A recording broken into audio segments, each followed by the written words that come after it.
Just to introduce myself, my name is Fergal Kenny. I'm the original founder of the Digital Irish Group. We started about 8 years ago. If you haven't been to one of our events before, we're all about promoting Irish startups and Irish people in technology globally. I mean, our ambitions are to expand beyond the States and London. So we're a group that consists of about 3,000 members. We host events every sort of like 4 to 6 weeks. Obviously, for the last year or so, we've been doing Zoom meetings. So thanks for your patience with dealing with this medium. But hopefully, we'll get back to normal and in-person events soon. So today's event is about NFTs. I'm going to sort of like give you the lay of the land and how we're going to run this event shortly. But just want to sort of like, if I can, we are a sponsorship-based group. So on the call with us today, we have 2 of our sponsors. So we have Emer Friel from the Department of Foreign Affairs. So Emer, do you want to say a word or two? But before Emer says a word or two, this is probably Emer's last Digital Irish event. She's moving to Latvia to be the ambassador for Latvia for Ireland. So she's been a massive supporter of ours over the last couple of years, and she puts in Trojan work at the DFA. So maybe I ever give her a wave and sort of like to say thanks for your support, Emer, over the time. But I'll hand over to you, Emer, and then I'll hand to Fiona from Fiona McEntee Immigration Law as well after her. So Emer, say a few words there. Thanks, Fergal. Yes, bittersweet just as we begin to reopen here in New York, and it feels like life is coming back into the city.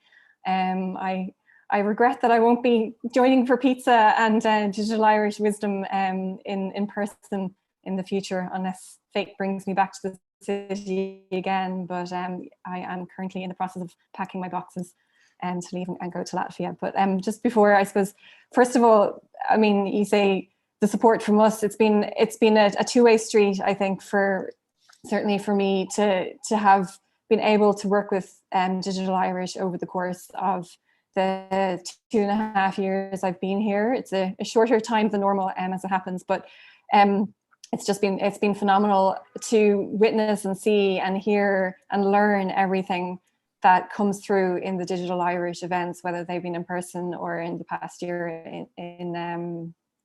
in the virtual format. In fact, the first time I heard of Zoom was through Digital Irish. The first time I learned how to do anything with Zoom was also courtesy of Digital Irish. So there's a lot of takeaways, and I mean, it's an absolute honor to have been here, to have been able to work in the consulate here and work with all of you.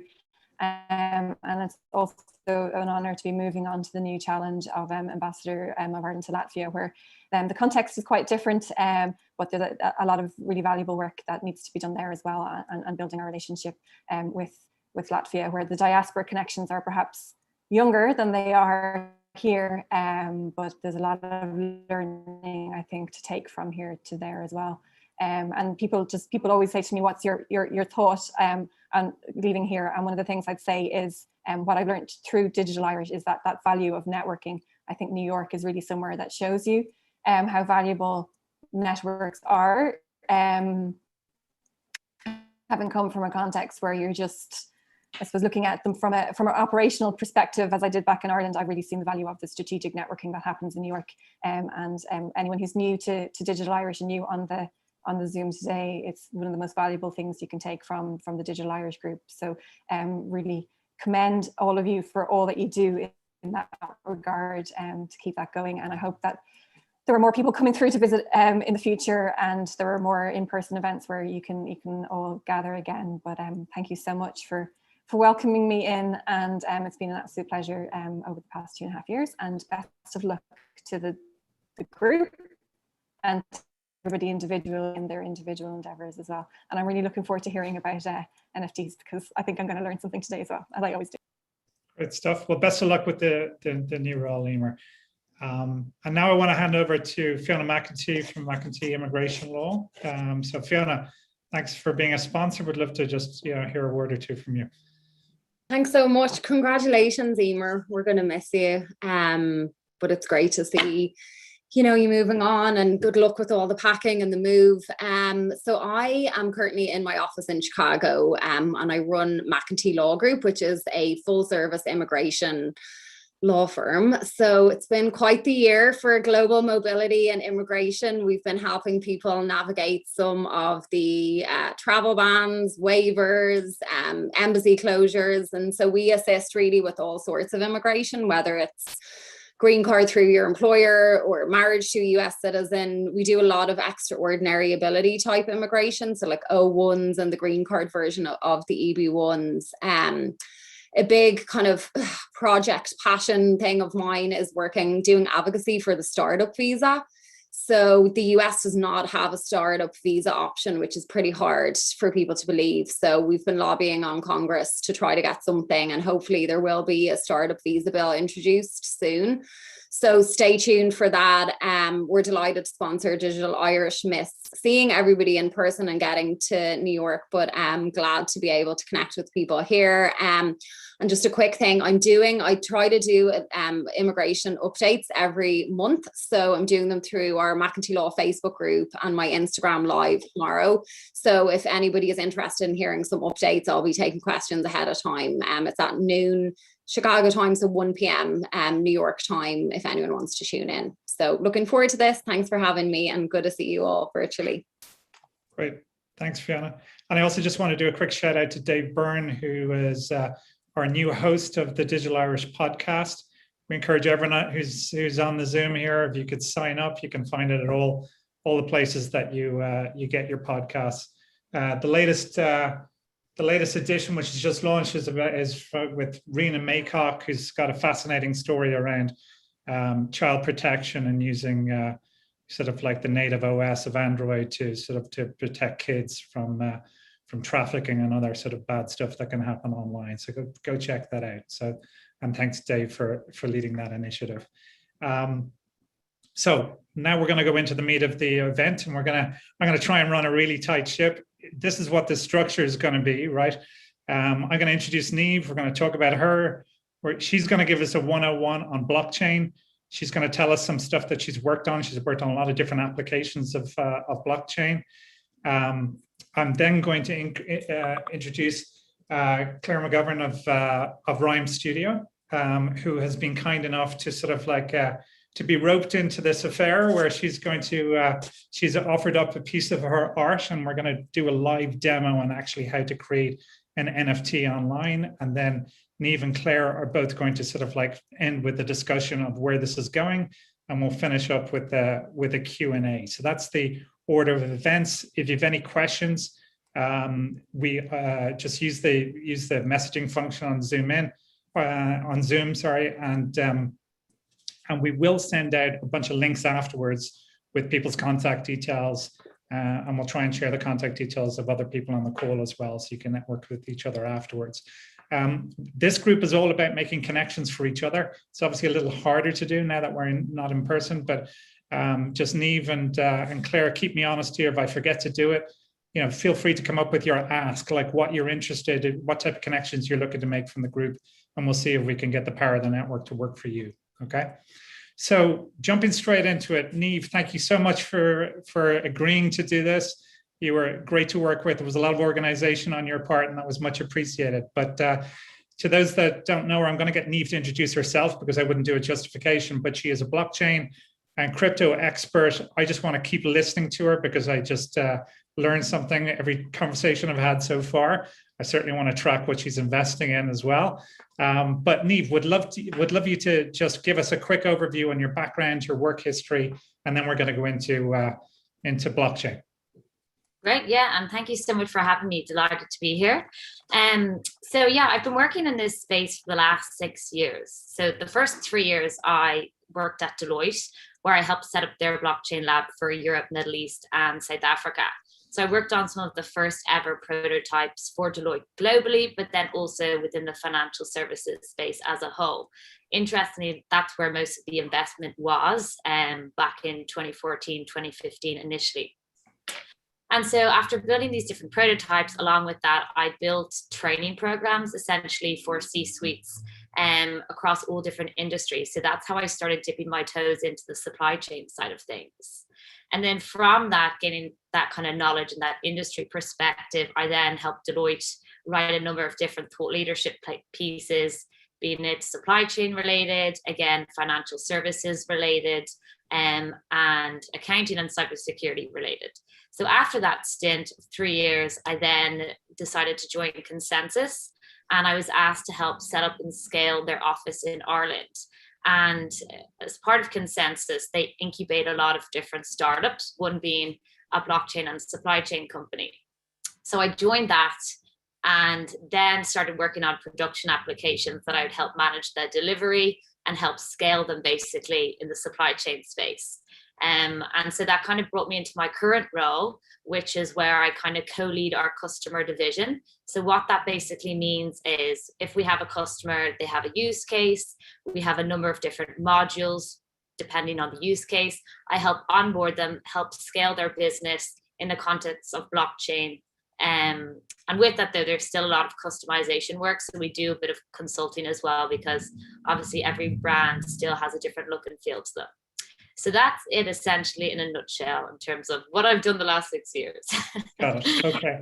Now I know I sort of kept you from talking about specific stuff you've worked on, because I want to sort of like move from just like the basic building blocks. If you could sort of give us a 101 on blockchain, and then I'd love to talk about maybe the application of that and practical applications that you've worked on in that space. So maybe we can start with just like where this all started, right? And we're going to do this. This is going to be a really quick version. If you want to read up on it, there's lots of places to do that. So yeah, go ahead, Niamh. You typically would have at least 20 or 40 minutes to just try to even touch the iceberg with blockchain, but I'll try and speed it up anyway here and do the best I can anyway. So it already kickstarted in 2008, when a paper came out by Satoshi Nakamoto, which was called Peer-to-Peer Cashless Systems.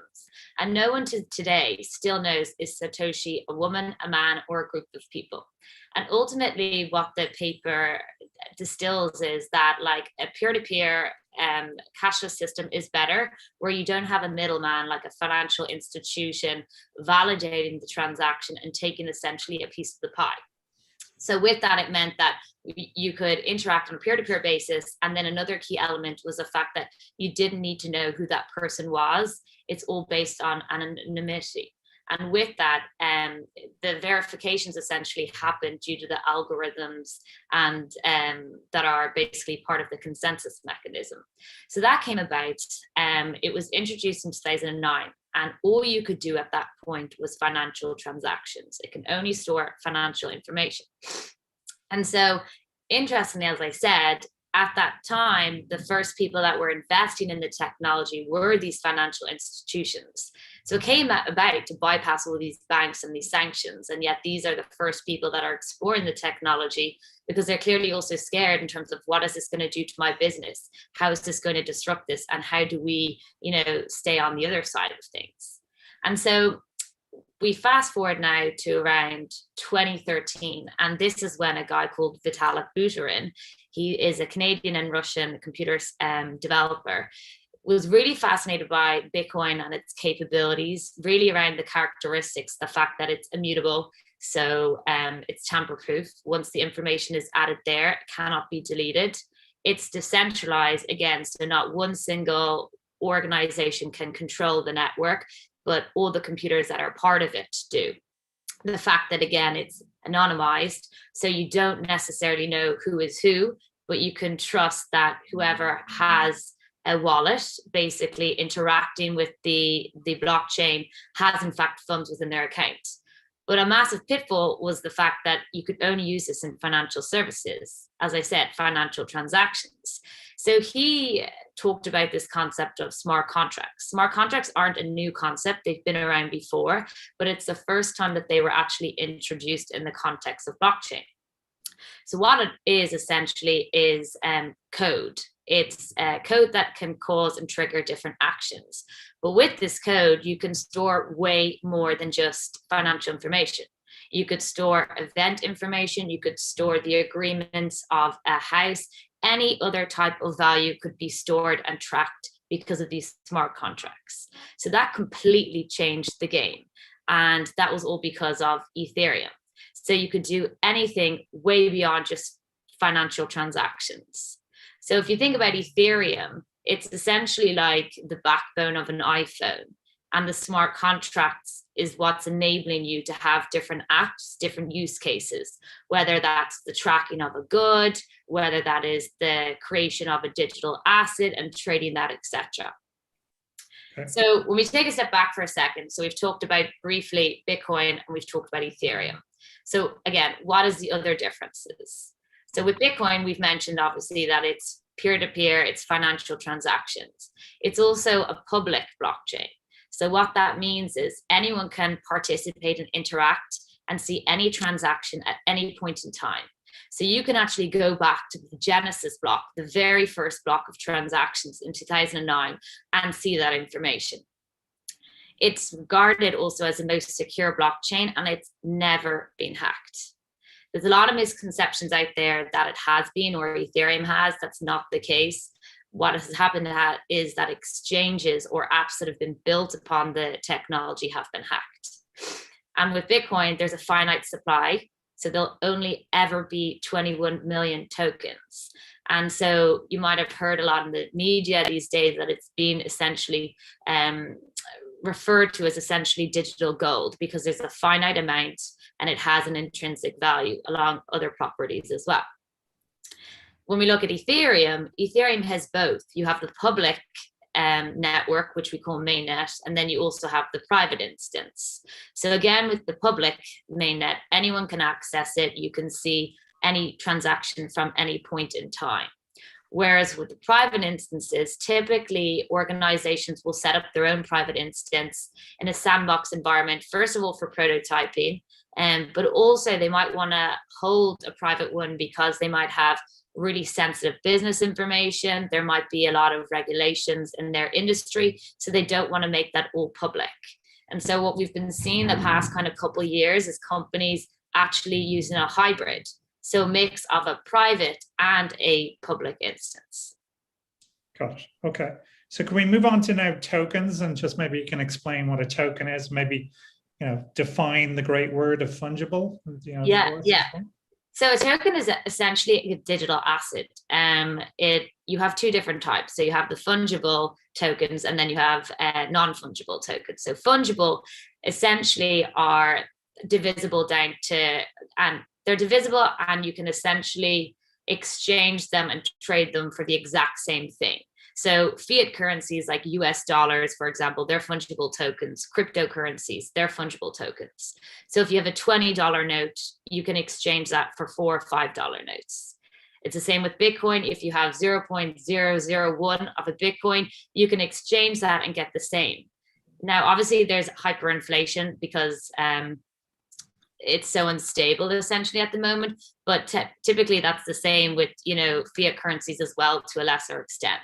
So they're the only essentially examples you can kind of think of when it comes to fungible. Non-fungible are essentially unique, identifiable digital assets. And so with that, you have the proof of ownership. You can see any historical information tied to that asset, and then you can store any information about that asset that you want. And so there are two types within non-fungible tokens. You have ones that are digitally native, meaning that they have been created from digital work. So that could be a meme, that could be a tweet from Jack Dorsey. I'm sure everyone has seen that on the call. It could be a JPEG, an image at a point in time. It could be a digital artwork. It could be an online trading card or a sword from a game that you can basically give it a digital life and store whatever information you want to about that. The other side then are these physical assets that we all have. It could be a house, it could be a physical piece of art, it could be a jersey of a player. What you would then do is basically use some form of smart tagging, capture that information and create a digital representation. And what's really cool about the NFTs is the fact that because they are unique and one of a kind, once you determine how you want to measure that value, you can then look at ways fractionalizing that ownership. So again, a house. Imagine now in the near future, rather than buying an entire apartment, you could buy a room of a house and own that. And that's all basically enabled through these NFTs. Got it. And you can, so that would be the NFT, but then you could potentially like go to layers below where you would issue tokens and fractionalize the ownership of that room in that house. I mean, just to draw an extreme, is that correct? Yeah, exactly. And taking that even a step further, again, as I said, providing that you know the type of value and how to measure that. So let's say kilowatts of energy. Okay, let's say I have a solar panel on my house and I have all this excess energy that I don't want to use. That's being captured and measured in an NFT. So then I decide, you know what, I want to go to the shop. It's far away. I want to get an Uber. Hopefully in the near future, I will be able to exchange that excess energy and sell it and exchange that for another NFT, let's say, to pay then for an Uber ride. Yeah. Okay, great. Now, I held off on getting you to talk about real life examples of what you've worked on, but maybe just to move from the the definitions and the abstract nature, right, of which most of us sort of seem to interpret this. Help us make it real with maybe a couple of examples of what you've worked on, let's say from a supply chain perspective, then we'll move to art. Yeah, so one of the first production applications that I worked on was around traceability of organic hemp. So we built this production grade application over in the States. So we could track the moment a seed was planted all the way to it being produced and manufactured in a CBD product in a bottle. So you as the end consumer, you go into the shop, you take your smartphone, you scan the QR code on the product, and it basically pulls up the blockchain information. What we would do basically is just design a very easy and intuitive front end or web application, so then you could see the information easily. But what was really cool about that is not only was it connecting the entire supply chain, we were then looking at ways at, okay, how can we scale this? How can we get more farmers on board, make it more cost effective for them, and then replicate this essentially for other type of food products. So that was one, and that was just traceability. And then the second one I'd say would be working with Sacramento Kings. And again, this is public knowledge, so I can talk about it. And so what we did was we took physical jerseys and then tokenized them. So we created these NFTs. So what they wanted to do last year was they wanted to try and find new ways to engage their fans at games. So we built this application within their app where people could bid for the game-worn jerseys of particular players. So Buddy Yield was one of the examples. And apparently these jerseys typically go for $100. They were being bid and bought for like $2,000 a year ago. And I actually saw one recently on a secondary market that was just going for an astronomical amount of ether. It was just madness. But anyways, what was cool about that was the fact that you got not only the physical jersey, you also had the digital ownership of that. So you had the history, you had the proof that you owned it. And so it's like an entirely new collection because you have the physical and the digital forming an entirely new collection. So that was like a new revenue stream for the customer, our customer, Sacramento Kings. And then it also made sure that you could prove that you had the real deal and the real thing, and then sell it on secondary markets if you wanted. I say the third. Right, there's a value on sweat, you're basically saying, right? I mean, a significant uplift on the value of sweat in the form of the jersey that's being used. Got it. All right. So listen, let's use that as if we can, as a segue, right, to move into the art space. I don't know whether you wanted to give us an example of what you've worked on there, or whether we'll just go straight to Claire. What works for you? I'll give a reference of one because I'll reference it later on. Euler Beats is something that we launched 2 months ago, and ultimately it's generative art and music bundled into an NFT. But with that, you have built-in royalties. So if you own essentially one of the original art and music, you own the rights, but we also had copies of them. So if someone bought a copy of it, you directly got those royalties. And so I'll reference it later when we talk about the art of the possible, etc. But it's an entirely new business model, and ecosystems are now being formed around these individual art music NFTs. Okay, perfect. And that, by the way, that's spelled, it's EULER, right? Yeah, it's after the mathematician. It's pronounced like Euler, but it's EULER beats.com. Okay, perfect. So now I'm going to bring in Claire McGovern, who's been waiting patiently here below me on my screen. So Claire is an artist, an interior designer, a furniture designer, and we're going to hear all about her work. But she has been kind enough to, get involved in this, and as I said, we're going to look at one piece of her art being tokenized. And we're going to show you how that works. But Claire, over to you. You're going to show us a few slides and skip through them for us. And we'd love to hear a little bit more about your background.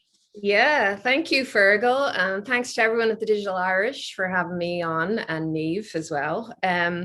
So I have just give you a little very short intro on my background. I've been in the US for 20 plus years now, back in Ireland very frequently, as often as possible, but based now in Brooklyn. Our office is headquartered in Brooklyn. So I started out in California, specifically San Francisco, having always kind of engaged in projects that straddled the line between art and design, cut my teeth working at the Fine Arts Museums, De Young Museum in San Francisco, art galleries, and then on to an interior design firm, which ultimately led to starting my entrepreneurial days with an art and design gallery in the Mission District in San Francisco.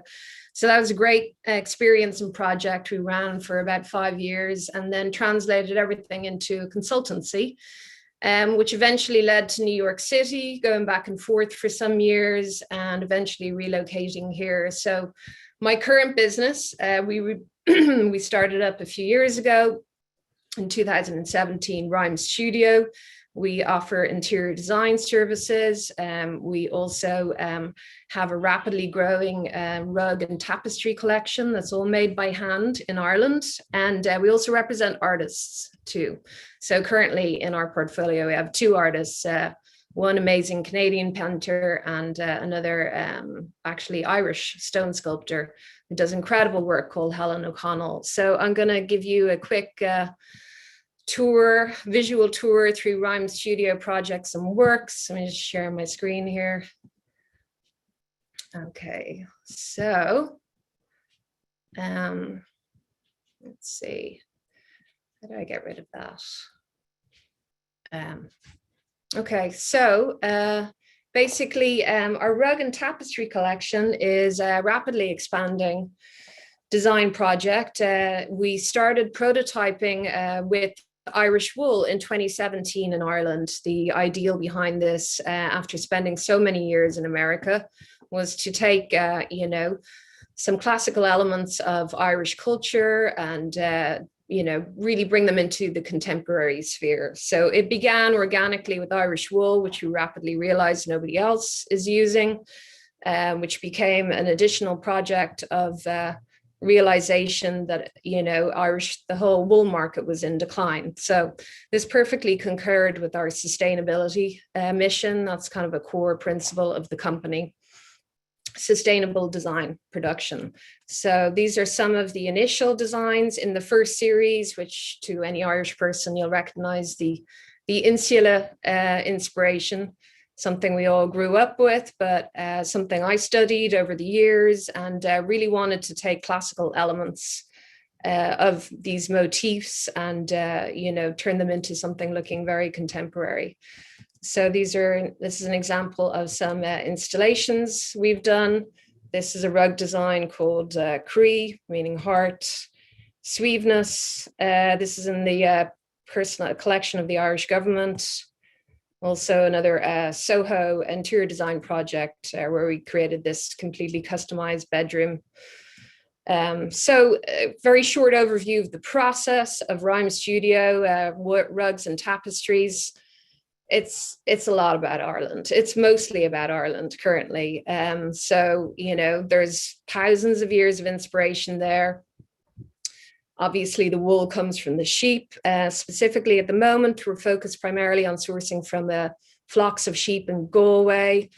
And then as part of the authenticity mission, we have incorporated 2 of the last surviving woolen mills into our process. So some people maybe in Ireland would know Kerry Woolen Mills, just outside of Killarney. This is their mill shop. We send the Irish wool, the raw fleece. They process it for us. We're also working on a custom fabric project with them that'll probably kick up later in the year. And of course, the sheep is shorn. So this is an example of after our wool is processed at Kerry Woolen Mills, it travels on to Kilkenny, to Cushendale Woolen Mills, another surviving robust woolen mill. Ireland used to be covered in them. So it's these are basically, there's a handful of them left today. Cushendale is an incredible business that is going still. An example of how wool is dyed, and they do all the dyeing for us, natural processing using non-toxic, non-chemical dye materials. And they still have an 1890 spinning mule in operation, which is quite a wonderful detail of the process. So some images here. And then that's an example of eventually it's carded, the wool goes on to a reel. And from that point on, we hand tuft. That's our current process of making rugs. So this is an example of a tufting gun. You thread the wool through it, and then basically, you know, we recreate our design patterns. Some rugs can take many weeks, a couple of weeks even to perfect.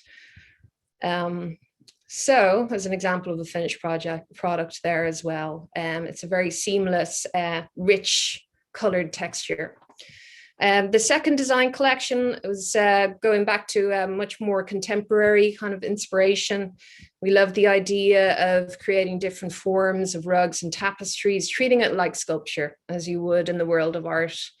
Infinity is actually the one design we're going to focus on shortly with the NFT demo. Here's an example that's been one of our better selling designs. It's inspired by the spiral of Theodorus, ancient Grecian mathematician. We're really into spirals, loving that kind of infinity concept. And another installation showing how it can look, several other colorways. This is the one we're going to work with shortly. And then organic geometry is another part of the collection for Trinity. So the third collection, I wouldn't be the first, of course, to be inspired by Ogham, but it's an incredibly intriguing architectural, mysterious alphabet that exists mostly in Ireland, as many people know, only on standing stones today. So I wanted to do a design collection based around this, we decided we would unite it with this sheep, which is originally a Dutch sheep, but now farmed in Ireland. An incredible, rich, chocolatey brown fleece. The wonderful thing about this is we just use the fleece as is. We don't need to dye it at all. So it has resulted in some of these designs. These are the first in the series. These are all based on trees, of course, birch, rowan. Some of them the ones behind me are also from the same collection. The willow. And then also we offer it in different colorways too.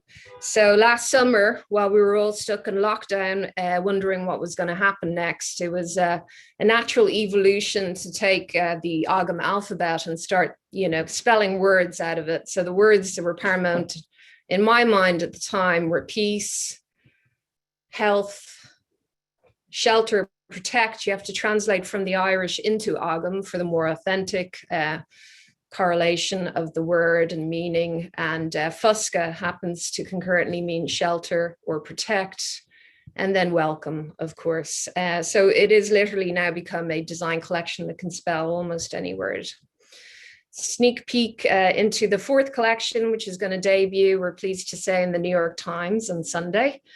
And we're moving much more into the sculptural field. Now this whole collection, something we're going to take a lot further, is all about penciling, beveling, playing with the rug texture surface.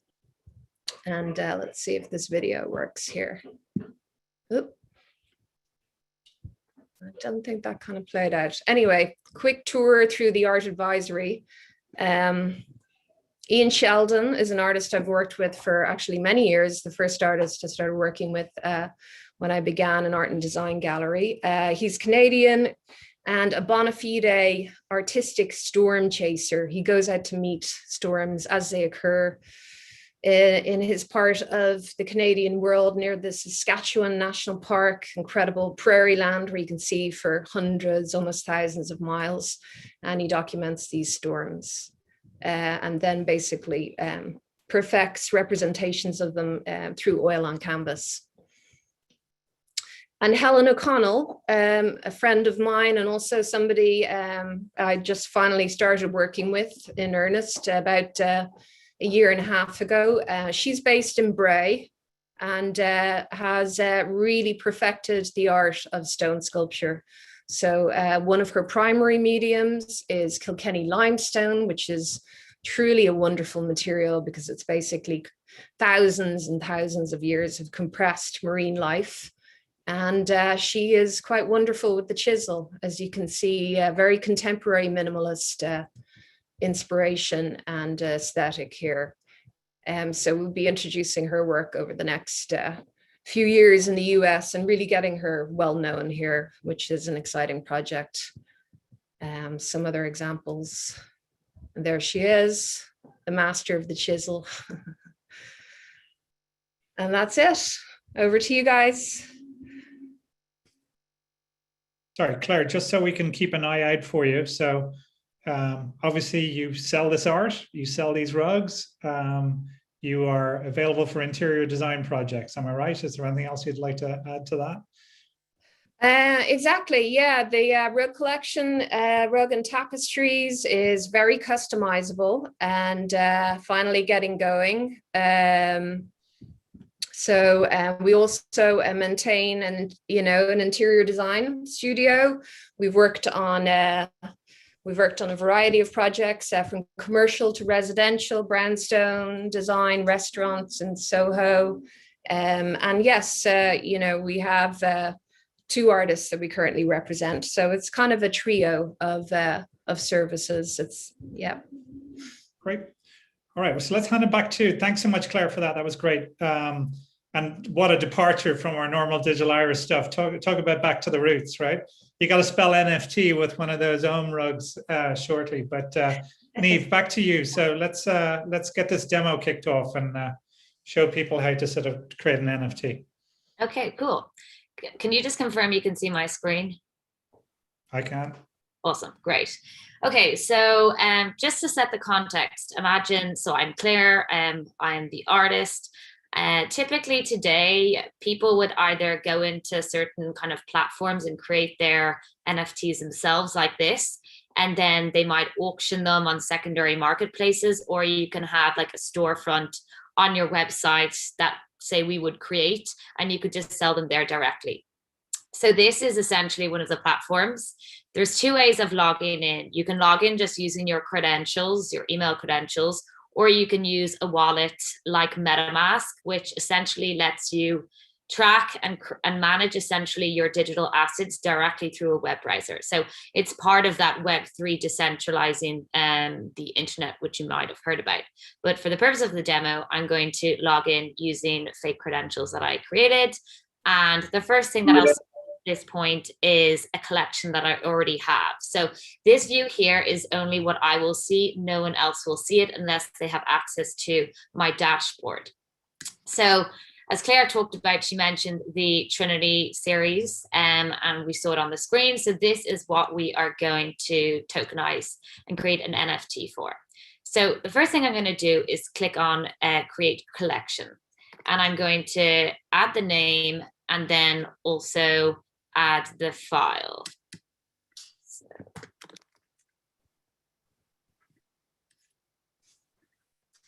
I'm also just going to add some tags here. And then once this image uploads, I'm going to click save. So at this point, nothing has happened or touched on the blockchain. It's all happening just on off chain. So as you can see here, we have the collection image created. So the next thing that we're going to do here is actually create the token contract and the token symbol for this collection. So because it's called the Trinity series, I'm just going to call it TTS. And here I'm selecting essentially a property script that I've built. So this is where you would set what it is that you want to track about the asset. Is it, let's say, the certificate of authentication, proving that it is real? Is it the author? All these kind of information we would set in advance, so then we could track it in the token itself.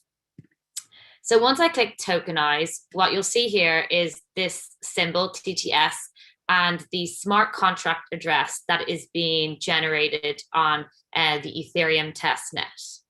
So we'll come back to this in a second, just because it's going to take a few seconds. And now we're going to actually create this individual art piece and then create it into an NFT.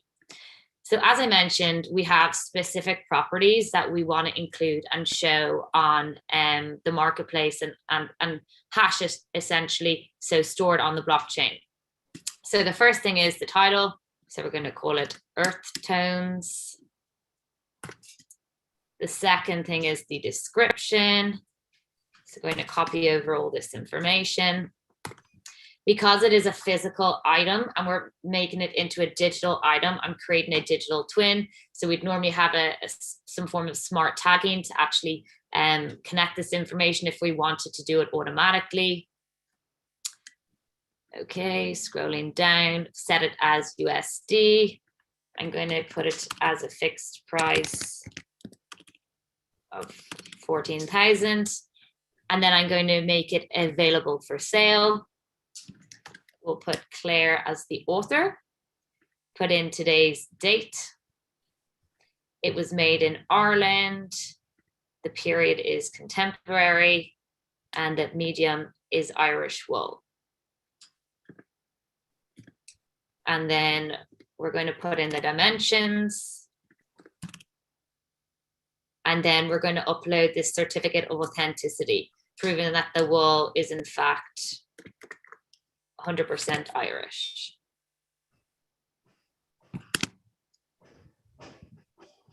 And so while that's uploading, the last things to include are just ticking off some of these boxes. So we'll say it's titled, it is dated, it is not framed, so I'll leave those blanks.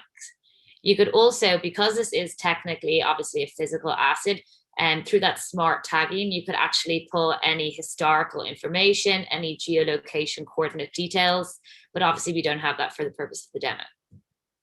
And so the last thing I'm going to add here again is the specific image for the NFT.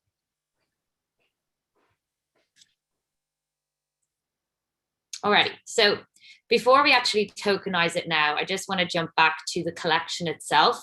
So you can see here, this is what the contract address is for this particular token type. So clicking into Earth Tones, the last step here to do is click Mint. So when I click Mint, a pop-up message appears, and this is essentially asking, do I definitely want to tokenize and create this NFT? So essentially, once I click Mint, what happens basically is that it is basically hashed to the Ethereum blockchain. You can see here it's minting. I clicked it too many times, so that's why.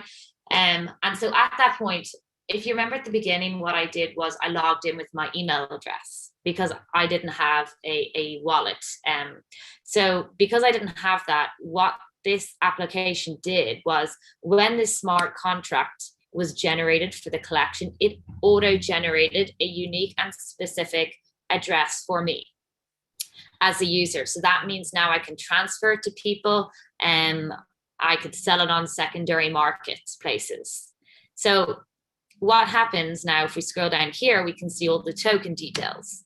So this is the address, the token address that we saw at the very beginning, well, a few seconds ago. And then this token owner address, this is what was automatically auto-generated for me at the same time, again, because I didn't have one myself at the beginning. So what we're going to do now is, now that it's been tokenized, we're going to view it on OpenSea, and again on the test version of OpenSea. So when we click on the properties, we'll see all of the information essentially that we had added at the very beginning. And again, you customize it depending on what you want to show and tokenize for your specific NFT. If we scroll down here, we can see the chain information. So again, the contract address, the token ID, which we can see here, is 1, so you can cross-reference them. And then it says Rinkeby, which is Rinkeby Ethereum. It's a test version of Ethereum. So the last step I want to do is transfer it over to Claire. So Claire, do you have your Ethereum address handy? If not, pardon? Yeah, the passcode. Yeah, so if you paste that into the chat here. Okay, here we go. Okay. So what I'm going to do now is up here, transfer it to Claire using her specific Ethereum address. And what we're going to see in a second on OpenSea, which is basically like a secondary marketplace, we'll see in the historical information that it has been basically transferred from my address, which is here, begins with OX69. I'll just refresh the page.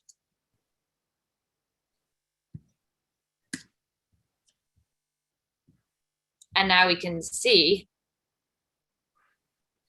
it has been transferred to this address, 087. If we look in the chat, it begins with 0x7. So that's it in a nutshell. Okay, so just taking a step back, what did we see here? We saw how basically a contract, a token address is created, how you can then create and tie one NFT to that collection. So what we could do is actually create a number of different NFTs tied to this series. And we could do this manually, or we could actually batch mint them. And so automate this process. And then at that point, I could then sell it on an OpenSea secondary marketplace as one single item, or I could actually auction it either. The third option, which I had mentioned at the beginning, was then basically selling it on my website as an artist. So if you had gone to, let's say, ryanstudio.com, there could be a marketplace that basically sits on top of the Treum storefront. So that's what we'd end up doing a lot for the kind of big brands. They wanted to still have the same look and feel as their website. And then people could then either pay for it with crypto, Ethereum, or with fiat like US dollars using their credit card. So Claire, would love to hear, like, what are your thoughts now on that after seeing it? Like what I suppose excites you about the art of the possible with these NFTs? Yeah, well, I think it's a very interesting, rapidly progressing market opportunity, right? I mean, I approach certainly, you know, the artistic creation. When I started out, I think in my own career, digital art barely even existed. So that has all changed over the last 2 decades and absolutely transformed. So I mean, the opportunity, I think, to create potentially digital only versions of artworks and assign some value to them, and then also, you know, market them to a community that will accept that perceived value. It really opens up an incredible amount of possibilities.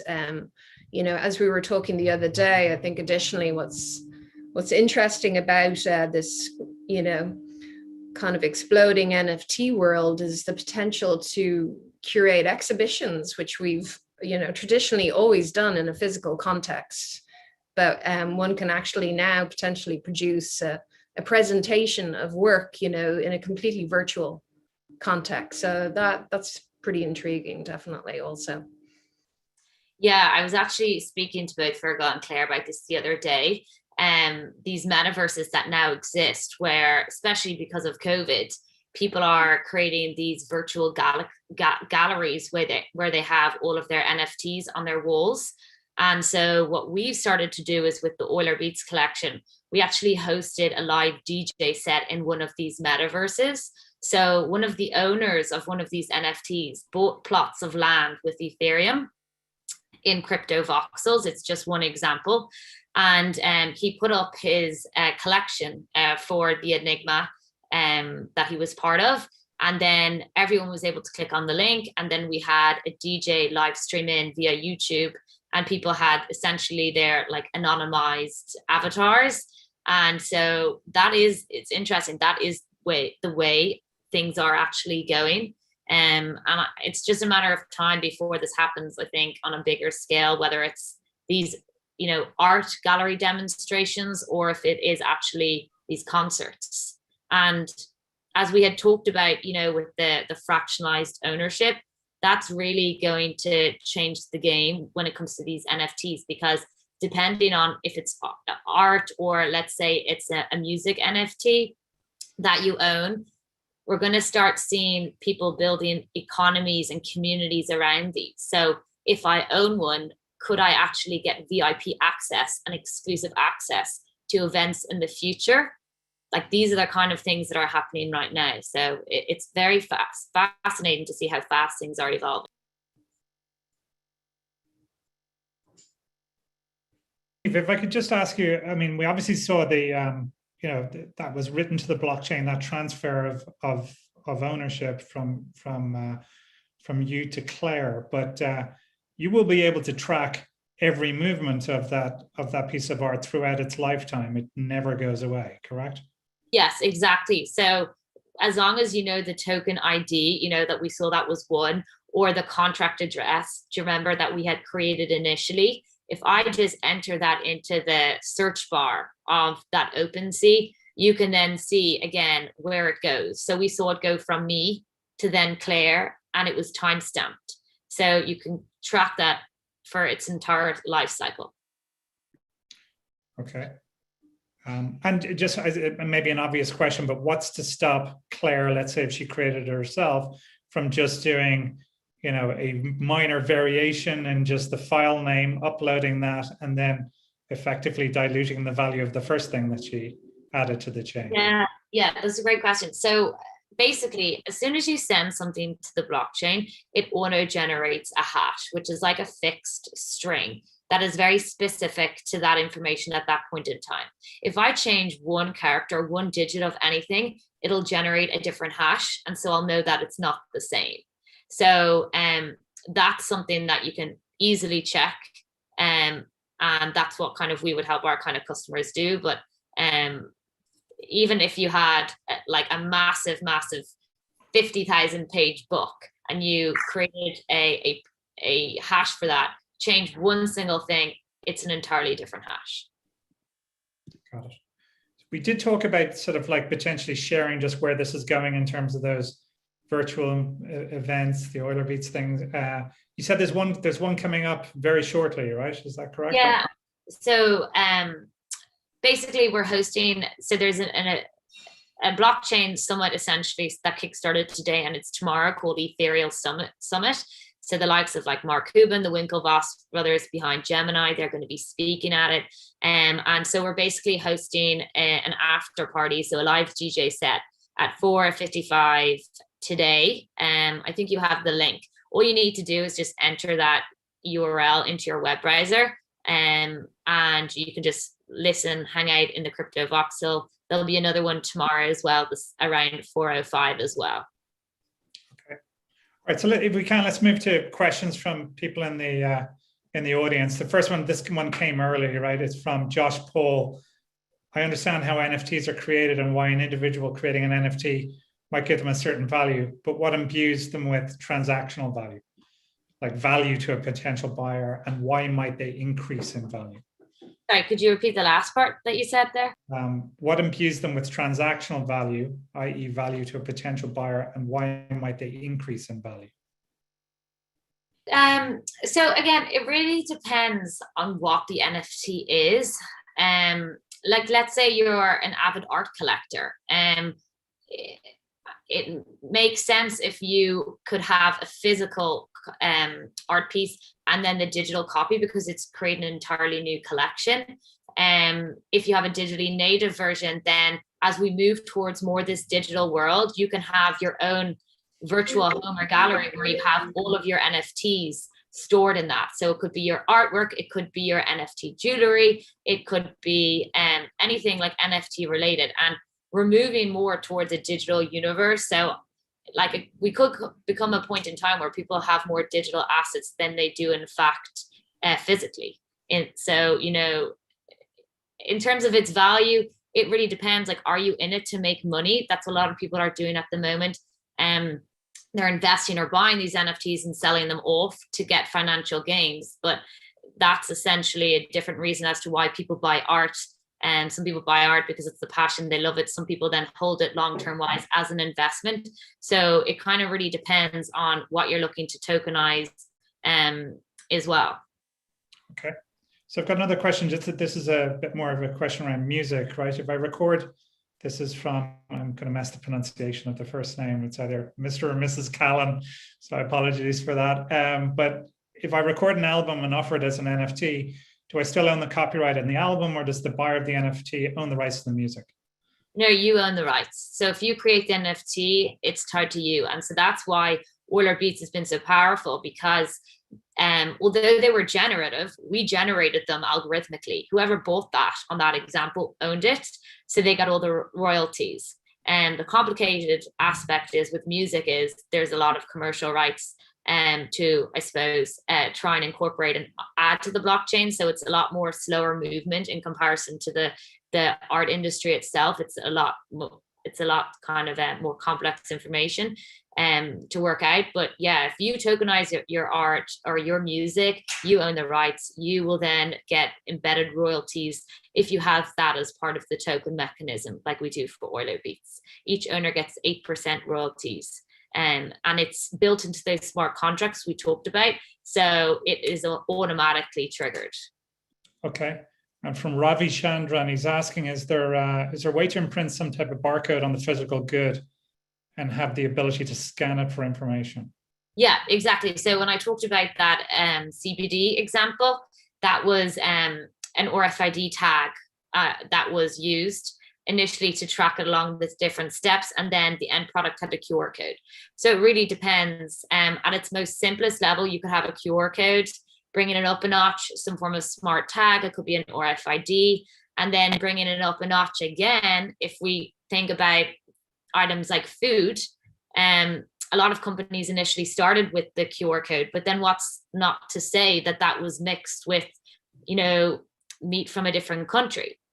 So in that example, DNA modeling would come in. So even if you took a tiny piece of that meat, you would be able to prove that that isn't, in fact, let's say 100% Irish meat. Okay. Now, Claire herself had a question. Obviously, a large part of her brand is around sustainability, as you saw, right? And the cynics will talk about, you know, the computing power needed to produce these NFTs sort of outweighs the benefit, right? I mean, so how does the community address that? So the community is kind of already addressing it. So don't get me wrong, blockchain technology is fantastic. It has a lot of potential, but specifically Ethereum, obviously, as well, like there are issues around it. It's not scalable at this moment. And that's why they've implemented a roadmap over the last kind of 2-3 years to make it more scalable from a cost perspective, number of transactions per second, and then to your point, from a computational power perspective.